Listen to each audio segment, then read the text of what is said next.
மக்களவைத் தேர்தலில் பதிவான வாக்குப்பதிவு இயந்திரங்களின் பாதுகாப்பு குறித்து தற்போது சென்னை லயோலா கல்லூரியில் காவல் ஆணையர் சந்தீப் ராய் ரத்தோர் ஆய்வு மேற்கொண்டு வருகிறார். விவரங்களை செய்தியாளர் ராகவேந்தர் வழங்க கேட்கலாம்.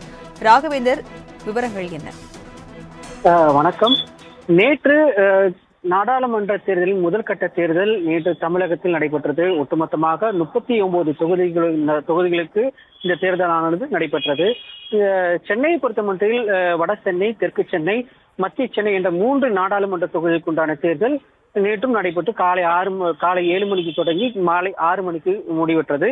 இந்த தேர்தல் வாக்குப்பதிவு எந்திரங்கள் அனைத்தும் அந்தந்த மாவட்டத்துக்குட்பட்ட இடத்திற்கு இருக்கக்கூடிய ஒரு குறிப்பிட்ட கல்லூரிகளில் வைக்கப்பட்டிருக்கிறது. குறிப்பாக சொல்ல வேண்டும் என்றால் மத்திய சென்னைக்கு தொகுதிக்கு உண்டான தேர்தல் இயந்திர பெட்டியானது, இந்த வாக்குப்பதிவு பெட்டியானது லயோலா கல்லூரிக்கும், இதே போன்று வட சென்னைக்கு உண்டான வாக்குப்பதிவு இயந்திரங்கள் குயின் மேரிஸ் கல்லூரியிலும், தெற்கு சென்னைக்கு உண்டான வாக்குப்பதிவான எந்திரங்கள் அண்ணா பல்கலைக்கழகத்திலும் இந்த வாக்குப்பதிவு எந்திரங்களானது வைக்கப்பட்டிருக்கிறது.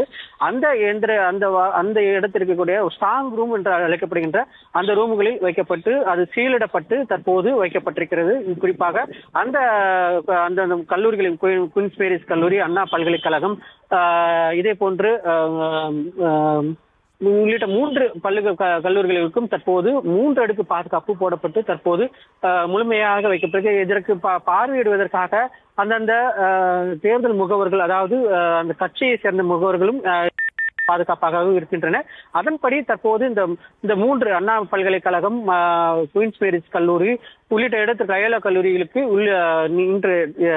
இன்று முழுவதுமாக சென்னை காவல் ஆணையர் சந்தீப் ராய் அவர்கள் ஆய்வு செய்தார். அந்த பாதுகாப்பு குறித்து ஆய்வு செய்ததோடு மட்டுமல்லாமல் அங்கு இருக்கக்கூடிய காவல் அதிகாரிகளுக்கு அறிவுரையும் வழங்கியிருக்கிறார். தற்போது இந்த லயோலா கல்லூரியில் இருக்கக்கூடிய வாக்குப்பதிவு எந்திரத்துக்குண்டான ஸ்ட்ராங் ரூம் மற்றும் அதுக்கு உண்டான பாதுகாப்பு குறித்து கேட்டறிந்தார். அதன் பின்பு சில அறிவுரைகளையும் காவலர்களுக்கு தெரிவித்திருக்கிறார். தற்போது இந்த 3 கல்லூரிகளுக்கும் காவல் ஆணையர் சந்தீப் ராய் அவர்கள் ஆய்வு செய்து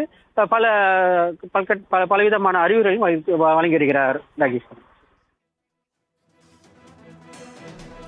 மக்களவைத் தேர்தலில் பதிவான வாக்குப்பதிவு இயந்திரங்களை காவல் ஆணையர் சந்தீப் ராய் ரத்தோர் ஆய்வு மேற்கொண்டார். விவரங்களை வழங்கியதற்கு நன்றி ராகவேந்தர்.